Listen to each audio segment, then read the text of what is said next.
Good afternoon, Kenyon students. I'm reaching out to you from Cromwell Cottage, and I know that I've been throwing a lot of information your way in the past week or so, and a lot of really important information about how to navigate this initial period of being separated from campus and how courses are going to work and just the logistics of how we're going to get by in the next few weeks.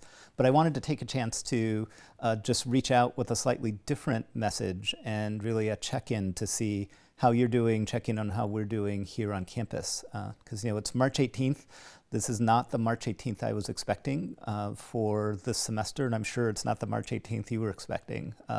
When I think about the things that normally are the big events after spring break, this is the week where we should be getting ready for Kenyon Showcase next week. It's one of those weeks where the ADs should be singing outside Cromwell late at night in the evening. It's one of those weeks where there should be crowds of folks coming in and out of Pierce and tables set up either before the election or post the election with information.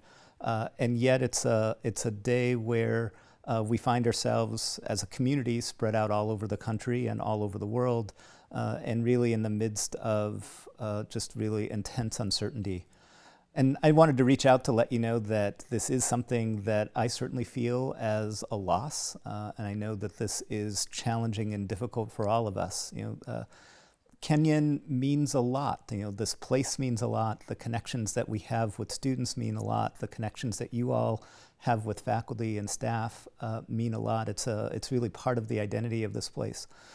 So we also need to think about, once we're beyond the point of dealing in logistics, dealing in the questions about where your stuff is and how you're going to do classes, we also need to talk about how we're going to try to sustain and maintain a sense of community and connection when we are being pulled physically apart.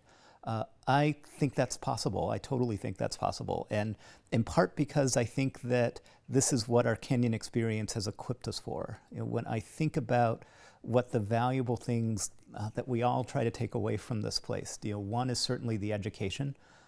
And the best parts of a Kenyon education are the things that teach us about what it's like to be human, what it's like to understand and experience through the arts and through literature, what it's like to use the analytical skills that we get from the sciences to wrap our heads around really difficult problems and to prepare ourselves for solving those problems. Those are skills that we're going to draw on now more than ever as we live in this period of uncertainty. But the other thing that we take away from Kenyon is a close set of experiences and friendships and connections, and we can do all we can to maintain those connections over distance. And I know that you all are going to do that with each other, and we're going to try to do that here in Gambier as much as we can in reaching out to all of you all over the country and all over the world. So I hope you don't mind over the course of the next few weeks if I occasionally reach out with some sort of message or some sort of post, if I share random things I'm listening to on my phone, if we actually just have opportunities to connect and chat in different ways. Because I do think that Kenyon is much more than just the nuts and bolts and logistics of what it is to live here in Gambier, what it is to take classes. Kenyon's about all of those connections that we're going to try to keep going. So in the meantime, take care of yourselves. I wish the best to both you and your families and your loved ones in this difficult time, and we'll be in touch. Thank you.